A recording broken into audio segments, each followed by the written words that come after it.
Welcome to Fangirl Football. I'm Judy. I'm Tiffany. And I'm Lauren. Welcome back for another game preview. This week, we're covering the Week 4 Sunday and Monday games, digging into what games look good, what to keep an eye out for, and which games you should make sure to include in your 4-game view. Passing touchdowns have come back in Week 4.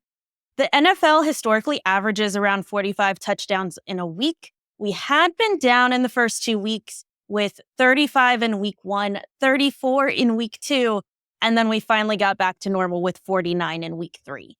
It was very exciting. It was a lot more fun to see all the passing touchdowns that we had been missing.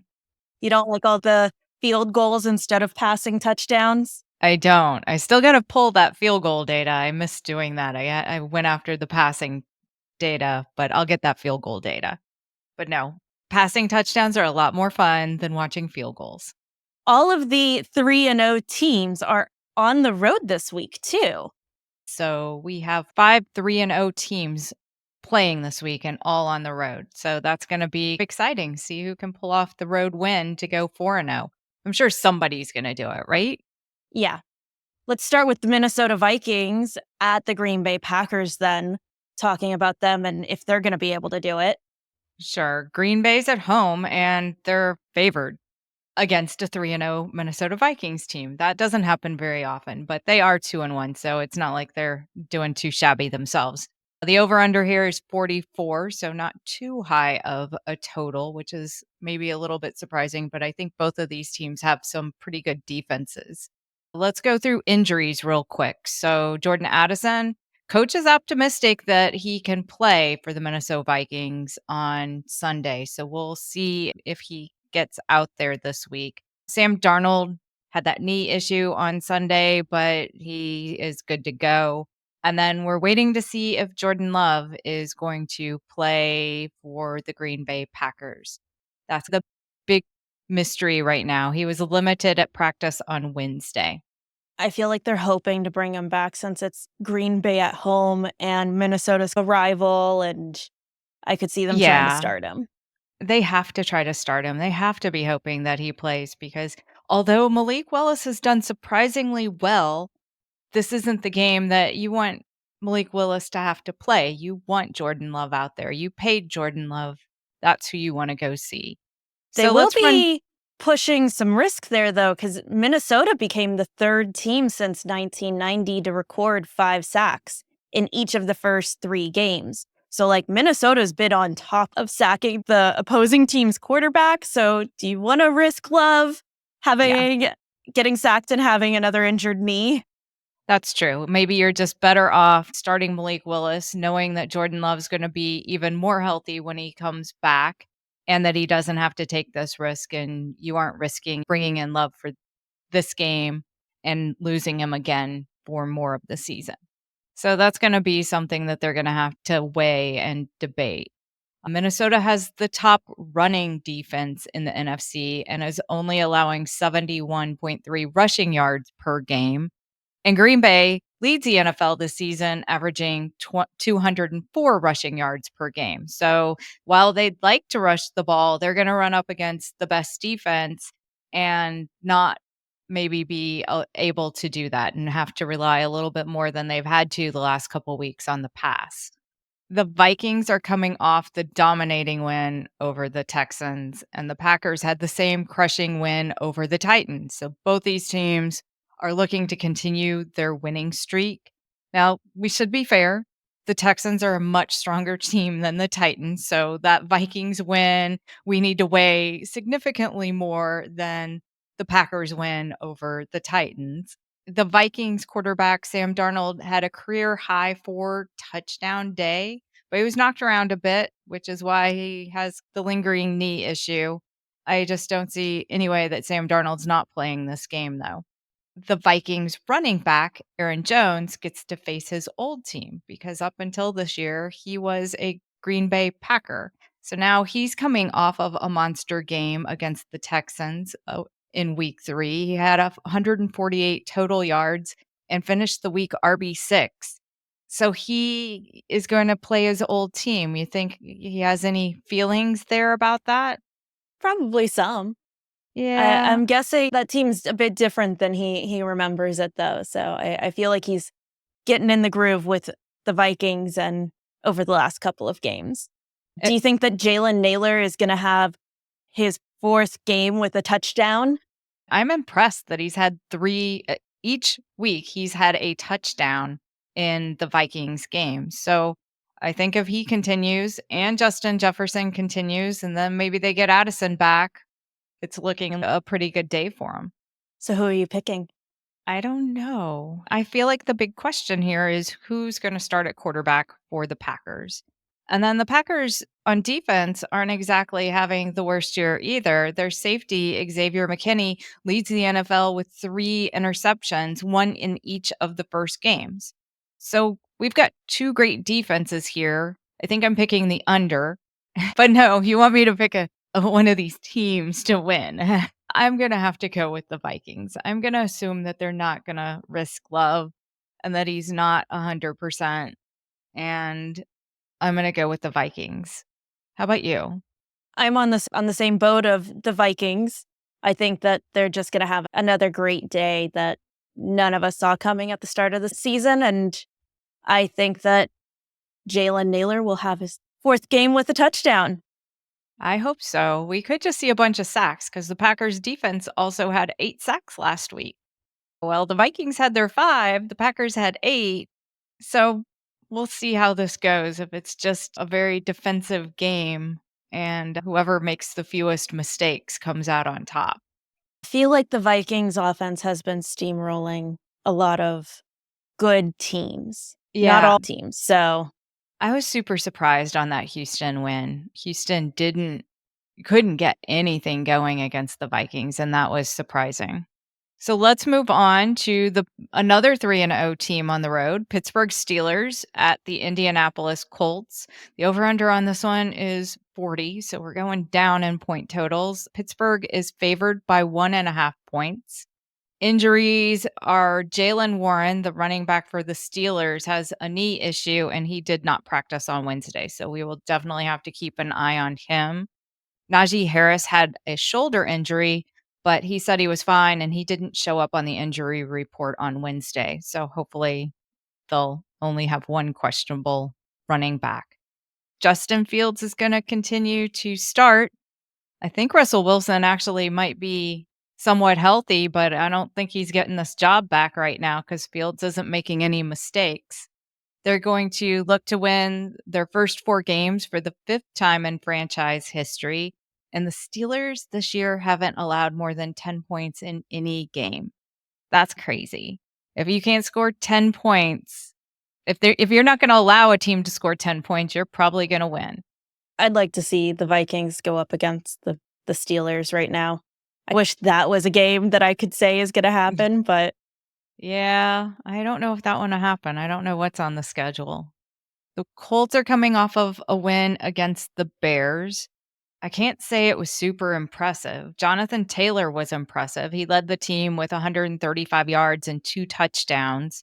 His second straight game with 135 yards. So we've got Jonathan Taylor rolling. The problem is Anthony Richardson. He's got to do better. For the season, he has 3 touchdowns and 6 interceptions.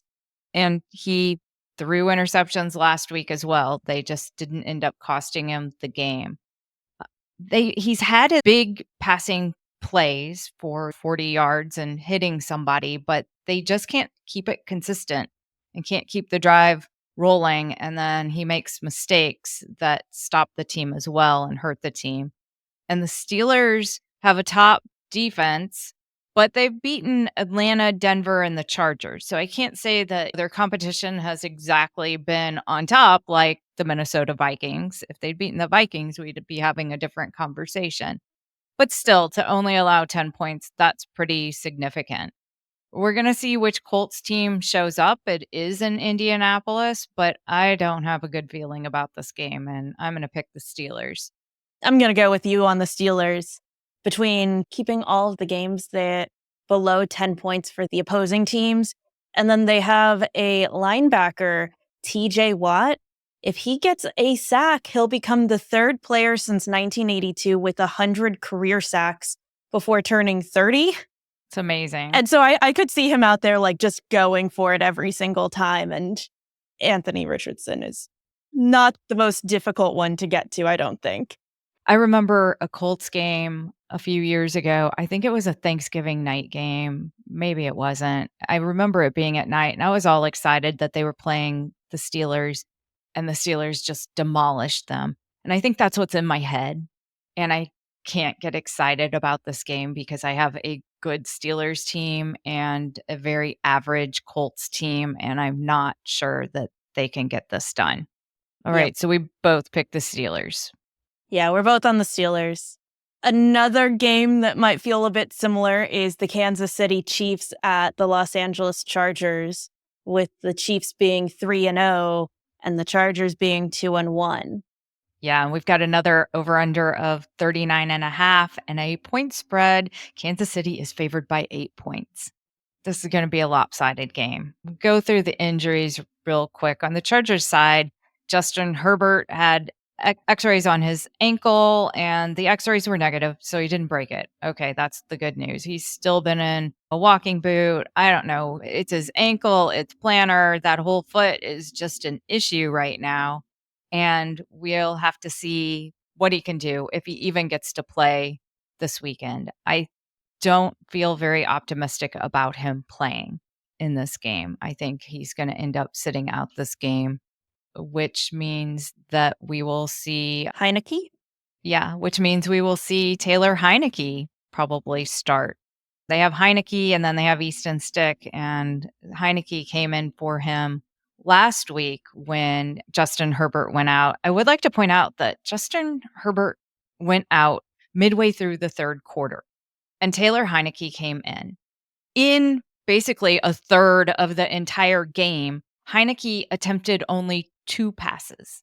That can't be the game plan going against the Kansas City Chiefs. You can't go a whole game and have 6 passes, not even 10. You're gonna have to do something different because you also don't have a great rushing game. It's okay, but it's not great. So, Chargers need to come in with a better plan if they're even gonna remain remotely competitive in this game. So let's go back to Chiefs injuries. We all know that Isaiah Pacheco has broken fibula. He's on IR. It's going to be probably 6 to 8 weeks before we see him back. The one thing that I wanted to point out was not this week, but their other running back, Clyde Edwards Hilaire, that was placed on IR in the right before the very first game. He can be activated after this week. So if you're playing in fantasy and you need a running back, you should go out there and look right now if Clyde Edwards Hilaire is there and pick him up. In both of my ESPN leagues, he was available. Unfortunately, I have a stockpile of running backs and I couldn't fit him into my bench. But if you have an opening or you're weak at running back, you can definitely do that. And if you have that IR spot, you could drop somebody, pick him up, put him in the IR spot, and then pick somebody else up as well until he does come back. So just a thought, something to consider. Right now, the Chiefs' Carson Steele over on week 3 led the team with 72 rushing yards last week, most rushing yards by a rookie running back in a game this season. That's surprising. I guess it's just rushing yards, though, because I know we've got Braylon Allen in there too. I know a bunch of people have been a little bummed that Kelsey hasn't gotten more points or gotten more targets. I saw Mahomes point out that plays that would have involved Kelsey have often not been executed just because Kelsey has 3 people covering him. And all the defenses know, oh, just cover Kelsey. Yeah, I think the defenses are happier to give up the more risky down the field play to one of the wide receivers, Rashee Rice or Xavier Worthy. So they're like just daring them. Yeah, you can go down the field, but we're not giving you these shorter passes to Kelsey. Which, I mean, Rashee Rice did experience the benefits of with 12 Definitely. catches and 110 yards and a touchdown last week. Yeah, he had a good game. All right, so are we both picking the Chiefs here? It's obvious. I think we've got so far all 3 teams going 4-0 that we've talked about their games. Yep. Let's What about the go. Buffalo Bills at the Ravens? This one's a little Our bit Sunday more of a night game. game. I know. This is a Sunday night game, so I'm excited about this game. Both Josh Allen and Lamar Jackson were first-round picks in the 2018 draft. They have both really done amazing in their careers, rushing and passing. So these are two quarterbacks that have really shined on both aspects of the ball. The Bills are rolling, and Josh Allen had 4 passing touchdowns last week to help bring those numbers back up. James Cook, their running back, also had 87 yards and a touchdown too. Khalil Shakir led catching with 6 catches and 2 touchdowns. Everything was just going really right against the Jaguars. Again, it's the Jaguars. Everything was going right on both sides of the ball for the Bills last week. On the other side, the Baltimore Ravens barely held off the Dallas Cowboys. At first, that game was a surprise. The Ravens, I thought it was going to be more of a battle, and the Ravens jumped out to a pretty big lead. Derrick Henry just had quite the day, is what kind of made it a one-sided game for such a long time. He ended up scoring 34 fantasy points and just having an amazing game. But the Cowboys in the fourth quarter, the Ravens let them score 19 unanswered points. And it ended up being a 3-point game, and it was nerve-wracking there at the end as you were watching the 19 points get scored, wondering what was gonna happen. So the Ravens aren't gonna be able to do this. If they get up on the Bills, they are gonna have to stay on top of that and just keep scoring points because the Bills can definitely throw up some points themselves very quickly. It Well, should and the be Ravens have been weaker to passing offenses. Yeah. So the Bills are gonna they've been wanting to run the ball with James Cook, but they might have to focus a little bit more on the passing game and maybe get Keenan Coleman involved a little bit more. I'd love to see that. I know we were really high on him before the season started, and he hasn't quite panned out yet this year, but they may need all of their weapons on Sunday night instead of just a few. What do you think on the Baltimore side? Do they have much chance? I think they have a chance. I see this could be a very competitive game where there's a lot of back and forth. I think it's going to be a fun game to watch. And I think that both teams can keep this competitive. The Ravens just have to keep the Bills from running away with it at the start. Because I think if the Bills run away with it at the start, they're going to become really demoralized and just not come back. Yeah. I think this is gonna come down to Derrick Henry again. In the first couple games of the season, Derrick Henry didn't look like Derrick Henry. He couldn't run the ball, which is why I put him on my bench last week when he had his amazing game. He was just sitting on my bench while I lost. So I'll probably be starting him. The Bills' defense is weaker against the run than the pass. And although they may be keying on Lamar Jackson, it's hard to stop both Lamar Jackson and Derrick Henry, especially if you're not so good against the run. Who are you picking? Could we maybe see some Likely too then? Maybe. Likely or Yeah, Andrews? I think we need to. I know that the snap counts for Andrews have been down as well. So I feel like it's a little bit more likely to be likely than Mark Andrews, but that's just going off of usage so far. This one's harder for me to pick. I think I'm if I had seen that Vegas said that the Bills were favored, I would have gone with the Bills. It would have been easy for me to buy into that narrative. But seeing that the Ravens are actually favored, it gives me enough pause that I'm like, oh, okay, maybe I'm discounting the Ravens too much and I'm to pick. They're giving the Ravens they're 2-point favorites, so that's basically you're I like the Ra I like the Ravens at home, but this should just be a really good game. I am a little concerned. So we have that hurricane brewing down in the Gulf right now, and its projected path actually has it more in the middle of the country right now, but that's Saturday. So I don't know. I've seen that there's chances of rain pretty much all over in the seen that on Sunday. So we'll have to keep eye out for, where it drifts off to if it ends up drifting over. I think all said, I'm going to go with the Bills.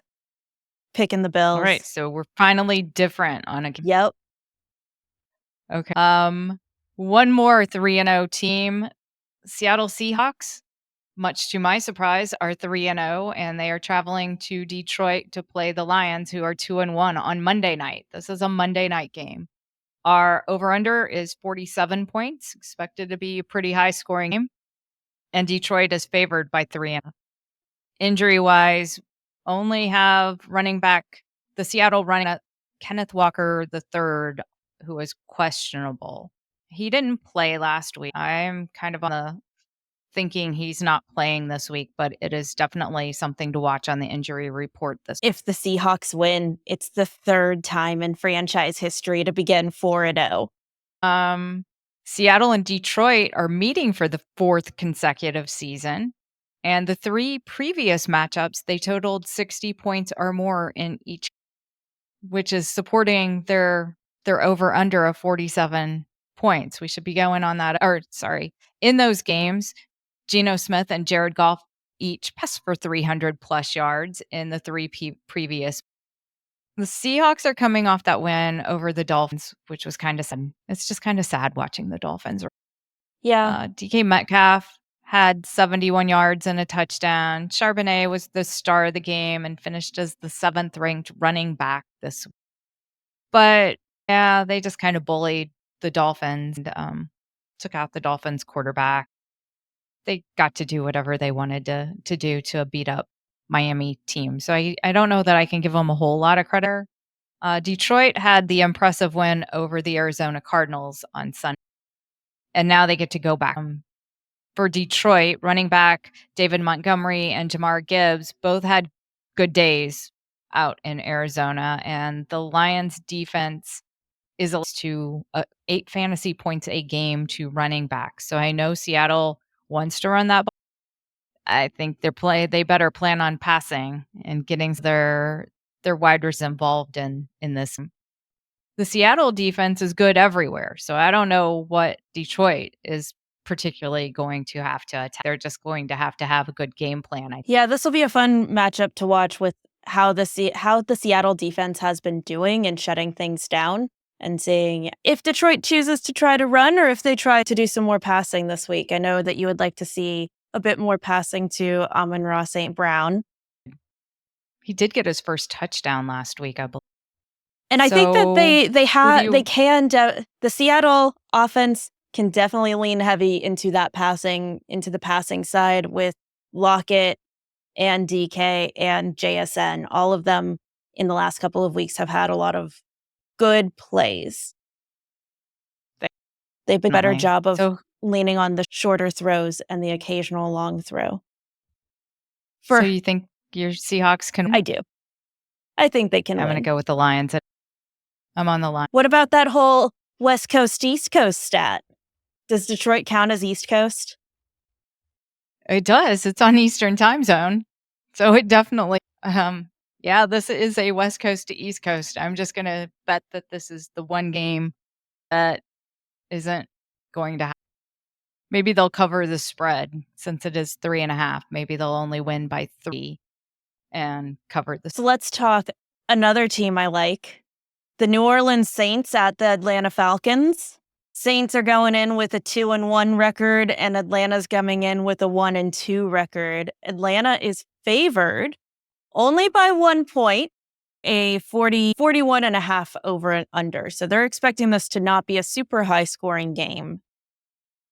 Yeah, I don't get it. How is Atlanta favored in this matchup? I went and checked this 3 different times. I'm like, what? The Saints lose to the Eagles and now they aren't even favored against the Falcons? So I'm very surprised. This is a divisional matchup. Let's run through injuries super quick. Both teams are going to be missing their normal centers. Usually I don't point out centers or too many offensive line injuries, but I don't like losing a center because it comes with a risk of the ball being snapped places it probably shouldn't be going. And so both of these centers taken out on Sunday, and the Falcons center is now on IR, and the Saints center is already declared out for the game. We've seen it happen We've seen a couple of missed snaps and miscues by centers already this year on other teams. We have. And now you got 2 backups in there. They will get a full week of practice, but still it kinda makes me a little nervous and just something to point. We also have Taysom, the tight end slash quarterback for the New Orleans Saints. He did practice on Wednesday. He has that chest injury, so we'll see if he can return this week or not. And then a new one popped up on the injury list on Wednesday, and that's Alvin Kamara, their running back, with a rib slash hip injury, soreness, did not practice. Maybe they're just giving him an extra day of rest, but it was a new one that we hadn't seen on the injury report. So definitely want to pay attention to that and see if he practices on Thursday and Friday before making any decisions. The Saints are coming off of that loss to Philly, and they're going into this divisional match. The Saints look good though. I mean, even in their loss to Philly, they looked okay. Carr looks to keep passing. He had 2 passing touchdowns in each game this season. Alvin Kamara is running back 2 on the season. He's second to Saquon Barkley. No one saw that coming. We weren't drafting Alvin Kamara up.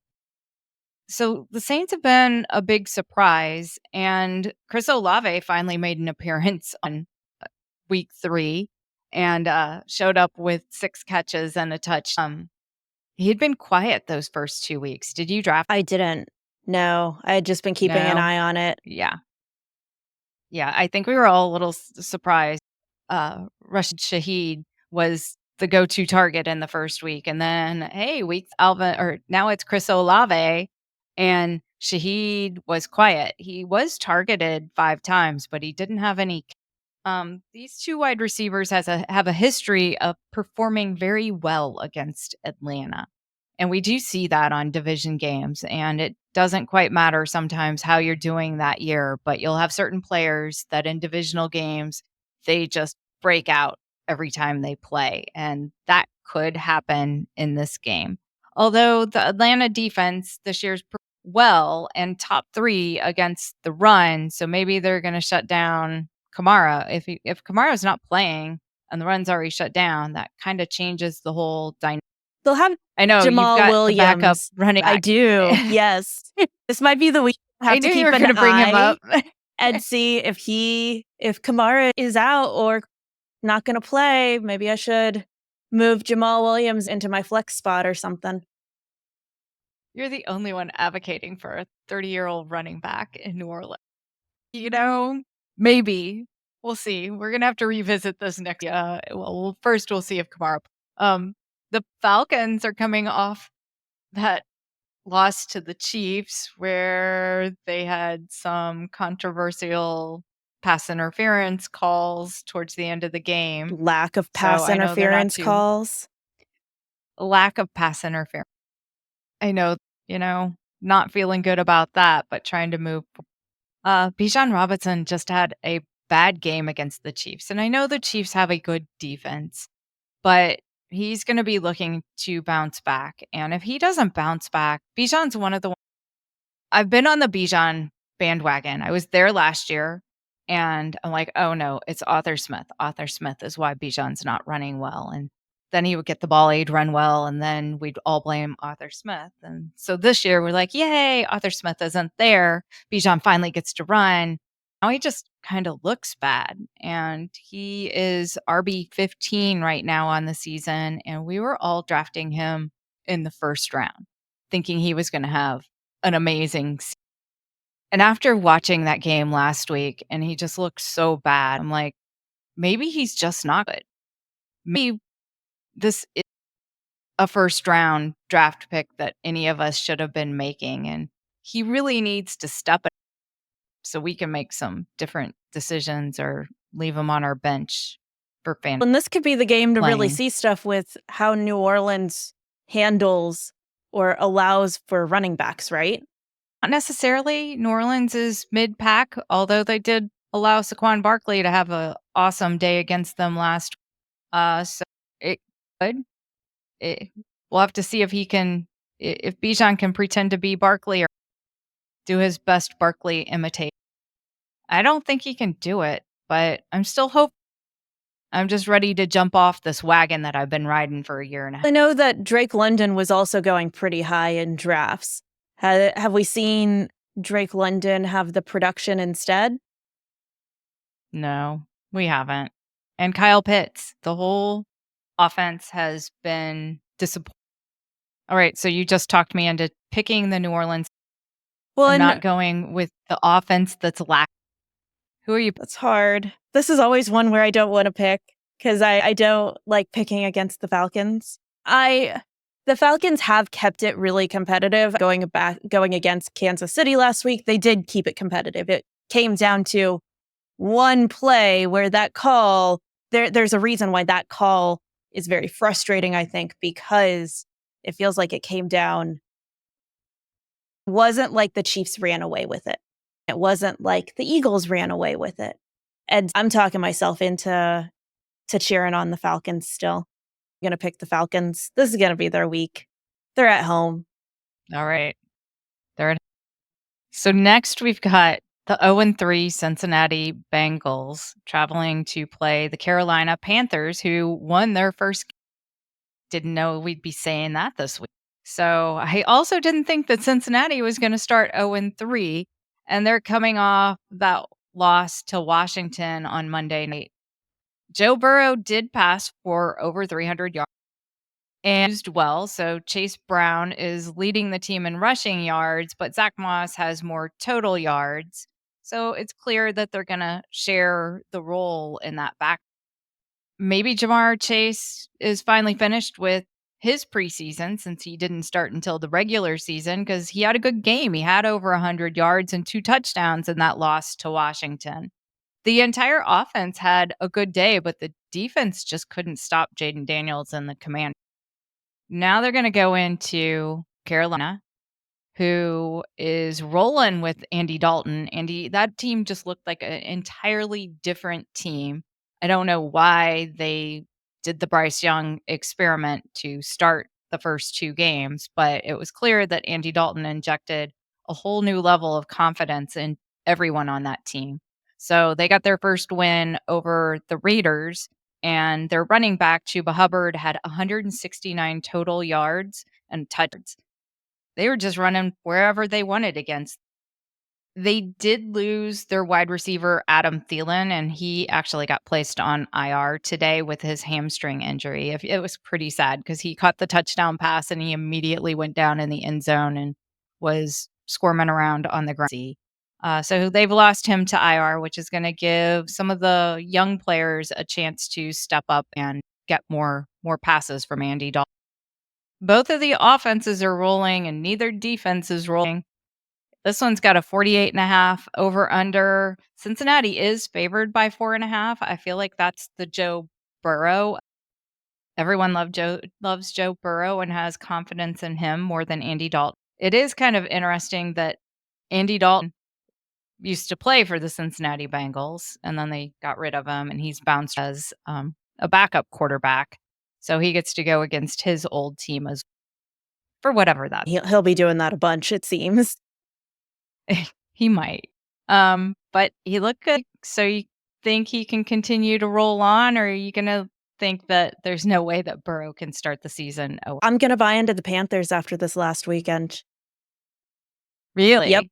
I'm gonna pick the Panthers. I'm gonna Okay. say that they have a ton of energy after that first win and making those connections. And like you said, neither has a defense. Yeah, neither has a defense. I'm gonna count on Andy Dalton tossing a interception or two and helping out the Bengals defense, and I'm gonna go with Cincinnati in this. So next up, we've got the Los Angeles Rams at 1-2 at the Chicago Bears, who are also 1-2. The Rams are coming off that last second win over the 49ers that was so dramatic. Kyron Williams had a great day with 3 touchdowns in that game and 116 total yards. Tutu Atwell stepped up and led the wide receivers who are lacking because of the injuries to Cooper Cup and Puka Nakua. So Atwell stepped up and he had 93 receiving yards. On the other side, the Bears lost to the Indianapolis Colts, but hey, Caleb Williams got his first NFL touchdowns, actually 2. And wide receiver Rome Odunze also got his first touchdown. And then tight end Cole Kmet tied a career high with 10 catches and 97 receiving yards and a touchdown. So both teams look fairly good, even though the Bears lost. They still had a lot of things that they didn't have in the first 2 weeks. So they're going to be looking to keep that role in this game. This one's kind of weird to me. I don't see these two teams play each other a lot, even though they're both NFC. It's just not one where I feel like they're super familiar with each other. On the injury side, we've got Cooper Kupp, who I don't even know what his status is. I know he's not supposed to be back yet, but they've been back and forth on his status because they didn't put him on IR and said it wasn't that bad. Kind of, just waiting to see if he'll play.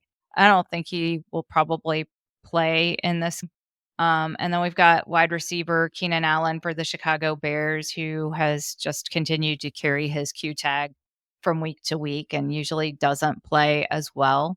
So I think they're going into these games with what they pretty much had last week as West Coast to East Coast, and Chicago's only favored by a home field advantage. but Chicago is an East Coast. It isn't? It's Central. Okay. No, they're Central. So they don't. I don't know. In my head, I draw like Denver I know. and over is West Coast, and you're either one or the other. Denver and over is West Coast, and I guess not Denver, but if you drew a line and went to the east, it'd be East Coast. With anything like Carolina, I'd argue, we could argue, but if you're south of Carolina, you're south. Wait, I thought we were talking time zone. Oh, we were, but then I had to exclude because I'm not going to say that Arizona traveling to Tampa Bay. I guess we could say that's West Coast to East Coast, but I get a little That weird. is West Coast to East Coast. That definitely is West Coast to East Coast. It doesn't get weird. It's like Pacific time, Eastern time. Yeah. That's all we're talking about. And the South is different. But the South is not. They still have their own times. Okay, so we're saying that Chicago is not that. Chicago is not on Eastern. It's not, but I don't know. I feel like that trip from LA to Chicago is harder than Denver to Tampa. All right, so who are you picking in this game? You going to go with your Pacific team going to your Central time zone team? Or you going to be okay that they're only changing 2 hours? I'm going to pick the Bears. You? This one's hard. Yeah, I guess I'm going to pick the Bears as well. It's just hard with all the Rams injuries. I was actually really surprised that they won over the 49ers. So I think they'll be on their high and have a little letdown. So our next, Washington Commanders at Arizona Cardinals. East Coast going West Coast. Is Arizona West Coast? What time zone are they on in Phoenix right now? They're on a 3-hour time. Anyhow, we won't have that discussion. So the over-under here is they expect lots of points this one. Arizona's favored by 3.5. Austin Eckler for the Commanders has already been ruled out with a concussion.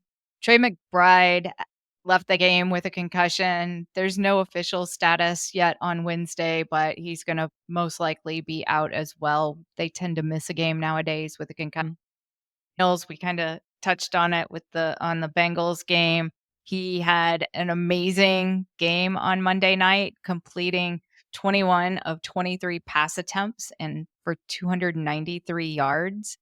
That's the single high completion rate ever for Brian Robinson continued to lead the running attack. Austin Eckler, we already mentioned, was lost with that concussion. Terry McLaurin finally showed up. We had some wide receivers this week finally get brought into play, and he had 100 receiving yards and a touchdown.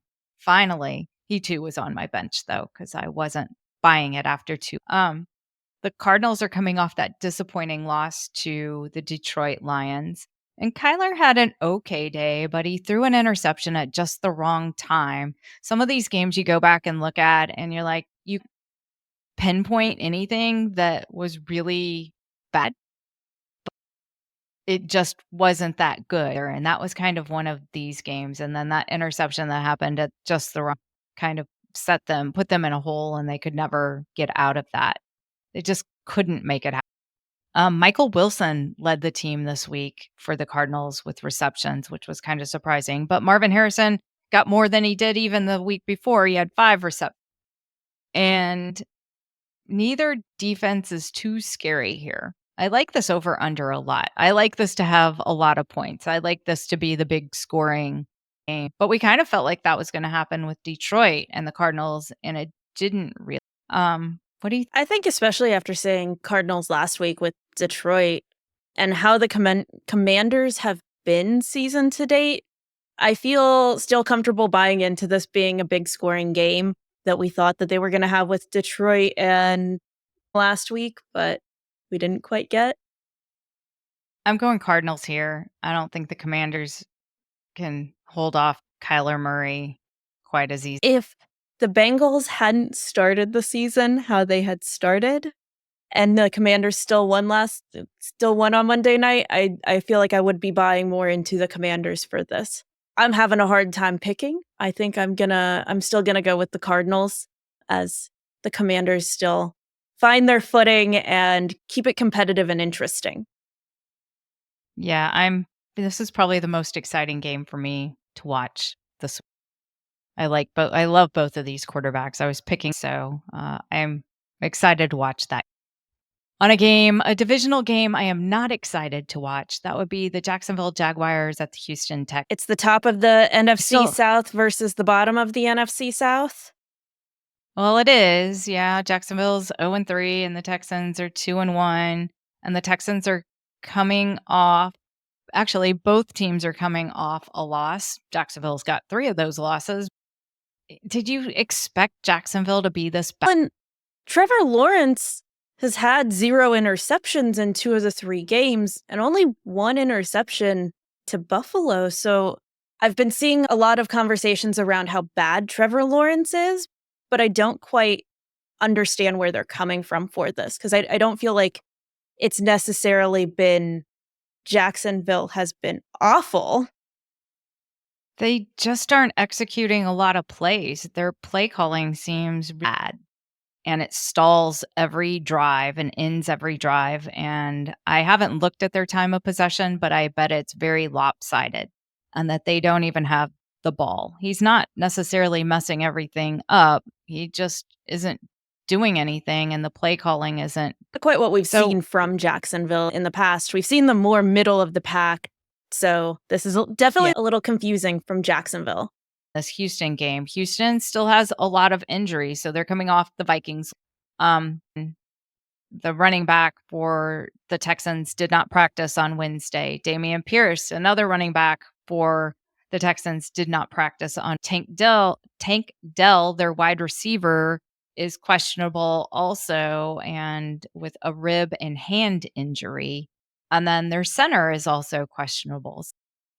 They have a lot of depth, but I really feel that losing both of their running backs, they had to then start Cam Akers against the Minnesota Vikings, and that didn't go very well. He only had 21 rushing yards. The entire team only had 38 rushing yards in that loss to the Vikings. Now, I know they got down and they had to pass the ball, but still 38 rushing yards, and 12 of those rushing yards were from CJ Stroud, who was that can't happen this week. They've gotta be better than that, but I expect the Texans to be better than that. They weren't like that the first 2 weeks. And their passing still looked good. Stephon Diggs being the most open with 10 receptions on 12 targets. Then you still have Nico Collins, and Nico is leading the NFL with 338 reception yards this season and is the only player with 85 plus in each week. So Yeah. Jacksonville's handled Buffalo, and Buffalo was a mix of passing and rushing.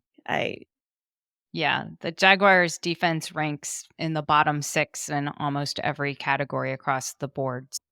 I expect that Houston's gonna be able to do whatever they want, and I am definitely picking Houston. I think they'll cover even that point spread at 6.5 points. I don't know that they're gonna make that 45.5 over under. That's kinda high for what I'm buying in to be such a one-sided. Don't expect it to be a repeat of both Buffalo versus Jacksonville. Well, you buy in that, the Texans could score the 47 points themselves, but that's the only way it's hitting the over. I think that Jacksonville is going to contribute very much. I'm also on the Houston pick here. I do hope Jacksonville can step up and start figuring out play calling so that it's a little more competitive. I don't really like wishing 0-4 on a team. We're expecting 0-4 on a team. Let's move on to the Denver Broncos, who are 1-2, at the New York Jets, who are 2. The over, big 38.5, and the Jets are favored by 7.5. That's kind of crazy, thinking that the Broncos just beat Tampa Bay, who we thought was doing pretty well, and now they're going to go play the Jets, and the Jets are favored by more than a. So Denver's coming off that win in Tampa Bay last week, where Bo Nix ran for a touchdown, but he still hasn't passed for a touchdown. Denver racked up 7 sacks of Baker Mayfield in that Tampa game. So they're going to be after Aaron Rodgers for sure in this. They're getting both of their running backs involved, but just don't have that passing attack yet for Denver and Bo Nix. We'll see if they can get him passing a little bit more, or if they even need to in Thursday, or will have had 10 days off because they played last Thursday, and they had that big win over the Patriots that I think stunned a lot of people, holding the Patriots to 3 points.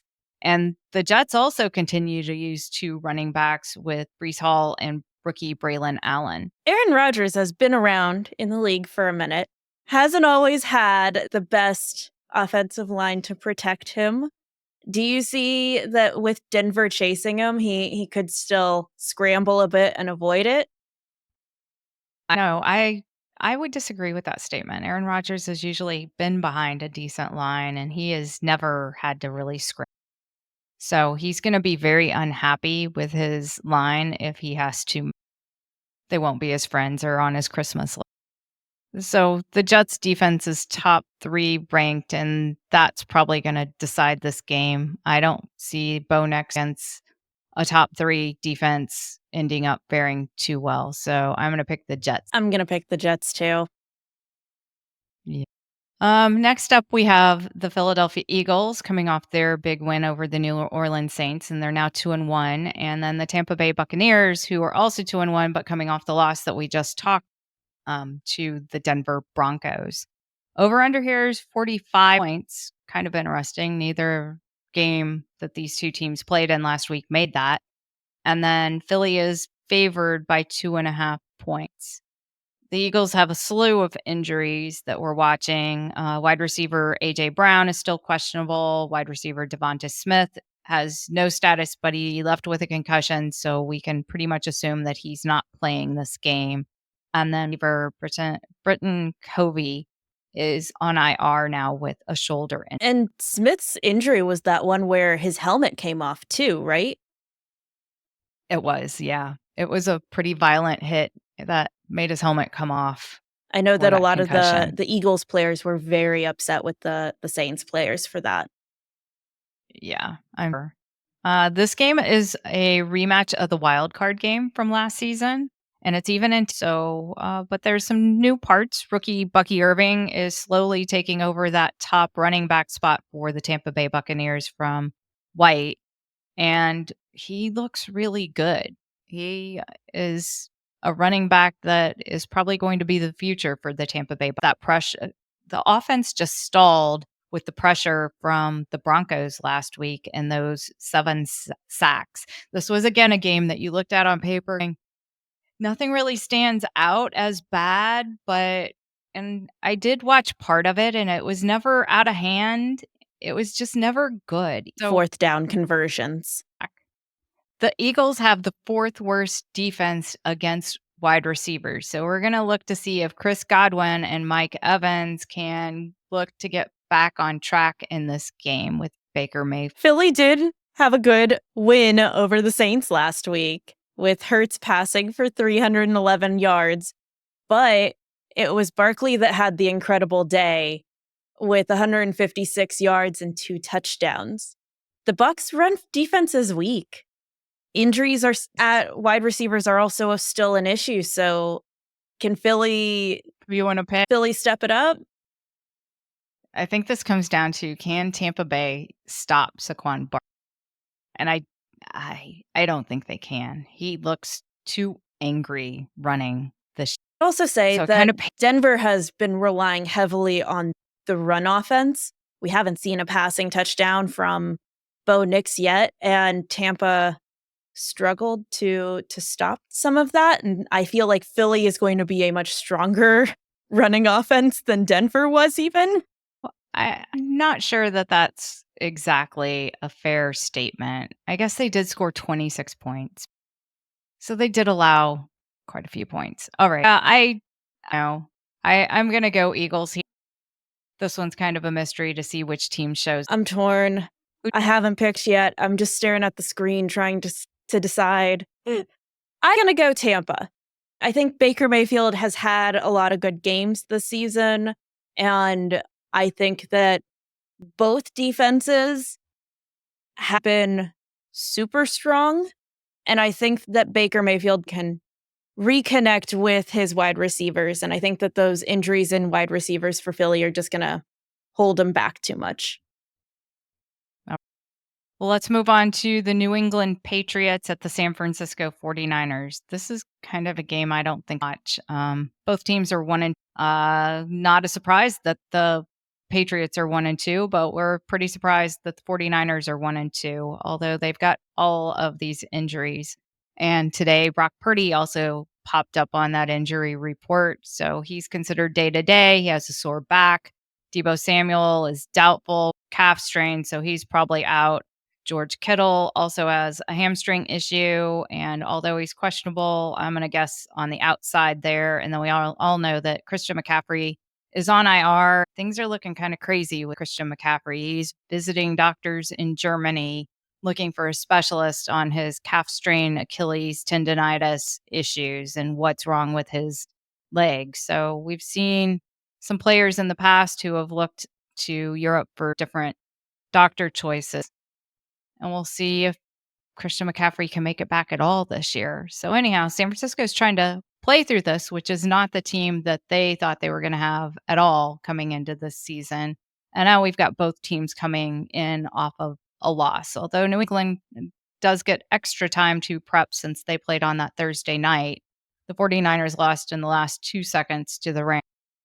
And now the Patriots win over the Bengals isn't looking so impressive as it did in week. So Brissett was just 12 of 18 passing. And hey, they let Drake May come in to the game very briefly. But the Jets just shut down Ramondre Stevenson and only allowed him to have 23 yards. It was just a sad day for the Patriots. It's kind of what I expected out of the Patriots, and that finally got delayed. In the 49ers loss, Juwan Jennings stepped up to be the next receiver with all of these injuries, and he racked up 175 yards and 3 touchdowns. So I'm sure everyone was snatching him off of the waiver wire. He was our top recommendation for waiver wire pickups, I think. He was, yeah, definitely.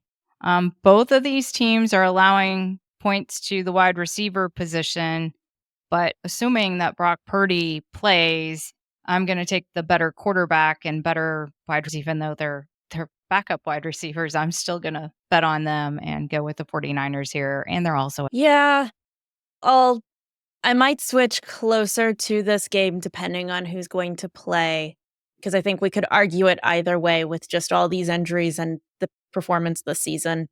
I'm joining you on the San Francisco 49ers for now, but I think if Purdy is up out, I'd very quickly switch over to the Patriots. All right. We got 2 more games. Cleveland Browns at the Las Vegas Raiders. This is a very unexciting game. So we've got the Cleveland Browns at 1 and 2 and the Raiders at 1 and 2. Over under is 37.5 points.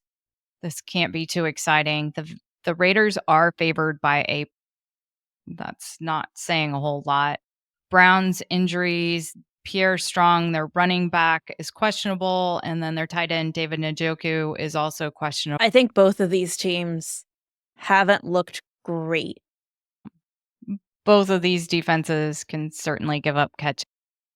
And I guess if I'm going to pick, I'm just going to go with Devontae. I think I'm also going to go with the Raiders on this one. Yeah, we'll go with the Raiders. I don't want to watch that.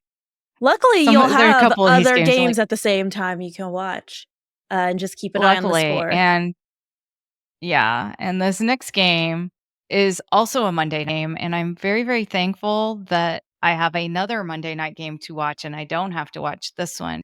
The second, it's really the first. This game comes on first is the Tennessee Titans, who are 0-3, at the Miami Dolphins, who are 1. The over under is a whopping 36.5. Miami is somehow favored by a point. You got to like that when you not only lose your starting quarterback, but then Skylar Thompson was lost in that Seahawks game with a rib injury, and he's day to day. So we might have Tim Boyle starting, and who knows who is, backup to him. I'm sure the Dolphins are going to be looking to run, and it's hard when you have no do that. The Titans look awful also. So they lost to Green Bay. Will Levis tossed 2 interceptions, but DeAndre Hopkins got his first touchdown of the season, so that was the bright spot in that. The Titans have a good running matchup in this game, but they're counting on Tyjae Spears and Tony Pollard to run the ball, and that's not a really good plan. I'm just glad that I can watch the Seahawks and the Lions play. And I think it'll be interesting to watch this one. I know Tim Boyle, when he came in for the Seahawks-Miami game this past weekend, had a couple of good connections with various teammates, and so they had some good plays. I actually think that if Tim Boyle's starting after seeing him last weekend, why not? I'm going to pick Miami. yeah, I'm going to pick Miami too. I can't get behind this tight team. That will be interesting, though, because we just picked the Jacksonville Jaguars and the Tennessee Titans, both in the AFC South, to go 0. That's just like the stinker division this year, apparently. Yeah. The reason that I can't buy into the Titans even here right now is between those interceptions that Levis has thrown and the loss to other teams, including how that the Bears game has played out. And yeah, the Titans kept it competitive, but I think that even with Tim Boyle, they can keep it competitive, and it's just going to be Miami who comes out on top. That does it for our Week 4 games. We hope you found a few games that you are looking forward to watching. Figure out those ones you want to have on the 4 screen. Join us for playing our free daily fantasy games to keep you more involved in the game and to help learn different players. You can find those links in the description below or at fangirlfootball.com.